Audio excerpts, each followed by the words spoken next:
नाज़रीन गिरामी अस्सलामु अलैकुम वरहमतुल्लाहि वबरकातुहू। सीधी बात के ताज़ा तरीन आज की बात ख़ास बात पर आप लोगों का इस्तकबाल है। नाज़रीन गिरामी, मैं अंसार अज़ीज़ नदवी इस वक्त दिन भर से आई हुई कुछ अहम तरीन ख़बरों की तफसीलात लेकर आप लोगों की खिदमत में हाजिर हूँ। तफसीलात में जाऊँ उससे पहले आप लोगों से जो दरख्वास्त होती है उस पर तवज्जो करने की अपील करूँगा। आइए पहली खबर की जानिब बढ़ते हैं। केरला के मशहूर सबरीमाला अय्यप्पा स्वामी मंदिर में सोना चोरी मामले में सुप्रीम कोर्ट ने तिरुवंकोर देवसोवम बोर्ड (TDB) के साबिक रुकन KP शंकर दास की अर्जी खारिज कर दी। अदालत ने शंकर दास को फटकार लगाते हुए कहा कि आपने तो भगवान को भी नहीं बख्शा। पीर को समाअत के दौरान जस्टिस दीपांकर दत्त और जस्टिस सतीश चंद्र शर्मा की बेंच ने केरला हाईकोर्ट के हुक्म में उनके खिलाफ किए गए तबसरों को हटाने से साफ तौर पर इनकार कर दिया है।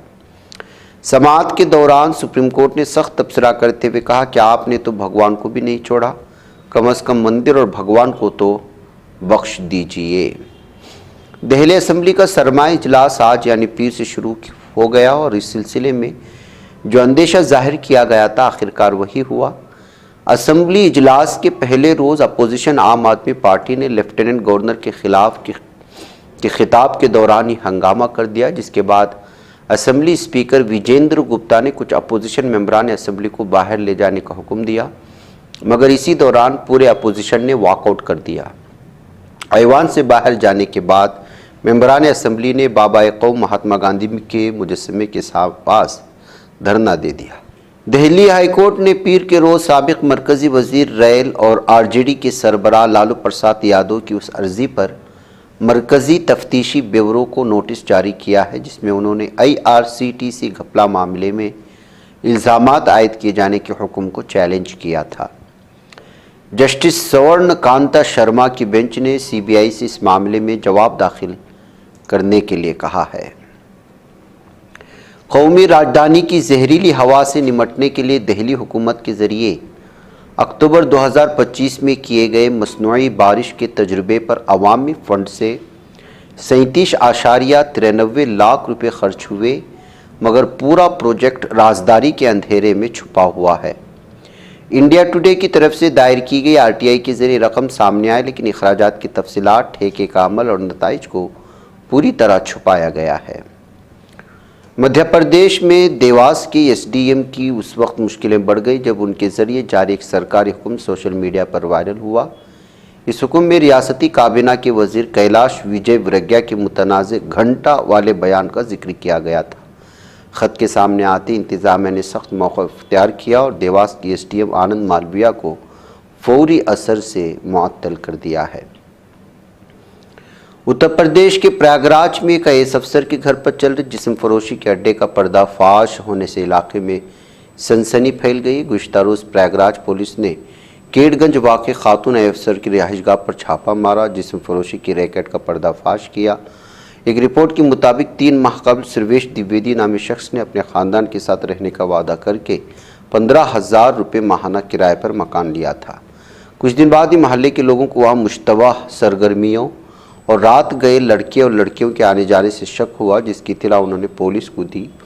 जब पुलिस टीम ने घर पर छापा मारा तो वहां अलग अलग कमरों से 4 लड़कियां और सरगना समेत 5 लड़कों को काबिल एतराज़ हालत में हिरासत में लिया गया। सुप्रीम कोर्ट ने पीर को 2020 के दिल्ली फसादात की साजिश केस में तालिब इल्म कारकुनों उमर खालिद और शर्जील इमाम की ज़मानत की दरख्वास्तें मुस्तरद कर दी। फैसला जस्टिस अरविंद कुमार और जस्टिस NV अंजारिया पर मुश्तमिल बेंच ने सुनाया। सुप्रीम कोर्ट ने मुलजिमीन और दिल्ली पुलिस के दलाइल सुनने के बाद 10 दिसंबर को अपना फैसला महफूज रख लिया था। सुप्रीम कोर्ट ने केस की दीगर मुलजिमान गुलफिशा फातिमा, मीरा हैदर, शिफाउर रहमान, मोहम्मद सलीम खान और शादाब अहमद की मुसलसल कैद को भी गैर ज़रूरी करार देते हुए उनकी ज़मानत मंजूर कर ली है। अमेरिका में नए साल से ऐन कबल लापता हुई 27 साल की हिंदुस्तानी नज़ात खातून के कत्ल का सनसनीखेज़ वाक़या सामने आया। मेरीलैंड के एलिकोट में सिटी में रहने वाली निकिता गोदिशा अपने साबिक आशिक के अपार्टमेंट में मुर्दा पाई गई। निकिता के जिस्म पर कई बार चाकू से वार किए गए थे। दावा किया जा रहा है कि निकिता के साबिक आशिक ने ही उसका कत्ल किया है। वो पेशे से डेटा और हिकमत अमली का तज्जियाकार है। मध्य प्रदेश में आलूदा पानी के सबब 1 दर्जन से जायद लोगों की मौत के बाद अब केरला सुर्खियों में। केरला में हेपेटाइटिस ए का खतरा खौफनाक हद तक बढ़ रहा है। इस बीमारी ने तकरीबन पूरी रियासत को अपनी लपेट में ले लिया। 2025 के आखिर तक 31,536 से ज़्यादा केसेस रिपोर्ट हो चुके हैं और तकरीबन 82 लोगों की इस बीमारी के सबब मौत हो चुकी है। जोमेटो के पेरेंट कंपनी एटर्नल के बानी और CEO उपेंद्र गोयल ने बताया कि कंपनी का फूड डिलीवरी यूनिट जोमेटो हर माह तकरीबन 5,000 गिग वर्कर्स को नौकरी से फारिग कर देता है। उसका इंकिशाफ उन्होंने एक पॉडकास्ट पर बात करते हुए किया है। वेनेजुएला में अमरीकी फौजी कार्रवाई और सद निकोलस मादुरो की गिरफ्तारी ने यकीनन पूरी दुनिया को हैरान किया। अमरीका की इस इक़दाम पर कई ममालिक की जानिब से रद्द-ए-अमल सामने आया। यूक्रेन के सदर व्लादिमीर ज़ेलेंस्की का एक बयान भी जारी किया गया। ज़ेलेंस्की ने बयान किसी रहनुमा का नाम लिए बगैर तंज़िया लहजे में दिया। जब वेनेजुएला के खिलाफ डोनाल्ड ट्रंप की कार्रवाई पर उनका रद्द-ए-अमल पूछा गया तो इसकी तंज़िया अंदाज में, अगर इस तरह आमिरों से निमटना मुमकिन है तो अमरीका जानता है कि आगे क्या करना है। अमरीका दोनों कदीम दुश्मनों के दरमियान दोस्ती को फ़रोग़ देने के लिए काम कर रहा है, ऐसा दावा करता है। तकरीबन 2 माह की खामोशी के बाद इसराइल और शाम मुज़ाकरात की मेज़ पर वापस आ रहे हैं और पेरिस में, जिसे रोमांस का शहर कहा जाता है, पीर से शुरू होने वाली इस अहम मुलाकात में दोनों ममालिक के आला हुकाम नए सिक्योरिटी मुआहदे को हतमी शक्ल देने की कोशिश करेंगे, ये बताया जा रहा है। ईरानी पुलिस ने शिमाली सूबे कज़वीन में 4 अफराद को मुबैना तौर पर सरकारी और फौजी तनसीबात पर हमलों की साजिश के इल्ज़ाम में गिरफ्तार किया। ये इत्तला नीम सरकारी फ़ारस न्यूज़ एजेंसी ने इतवार को दी।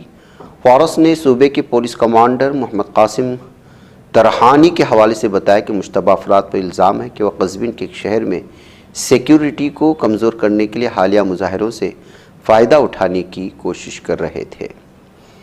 तारीख़ बताएगी कि गद्दार कौन था। तारीख़ ज़िम्मेदार लोगों को बेनकाब करेगी। हम देखेंगे। गुस्से से भरा ये बयान वेनेजुएला के माजूल सद निकोलस मादुरो के बेटे निकोलस मादुरो गोयरका ने किया है। गोयरका ने कहा कि वेनेजुएला को कुछ लोगों ने धोखा दिया। आने वाला वक्त उन चेहरों को बेनकाब करके इंसाफ करेगा। वाज़ेह है कि मादुरो के बेटे गोयरा का ऑडियो पैगाम सोशल मीडिया पर इस वक्त गर्दिश कर रहा है। अक़वाम मुत्तहिदा की फ़िलिस्तीनी पनाहगुज़ीनों के लिए कायम करदा work and relief agency UNRWA ने ऐलान किया है कि मकबूजा मगरबी किनारे में 12,000 से ज़ायद फ़िलिस्तीनी बच्चे जबरी बेदखली की सूरत हाल में ज़िंदगी गुजार रहे हैं, जिसकी बुनियादी वजह काबिज़ इसराइल की शिमाली गवर्नरियों में जारी मुसलसल जारहियत है।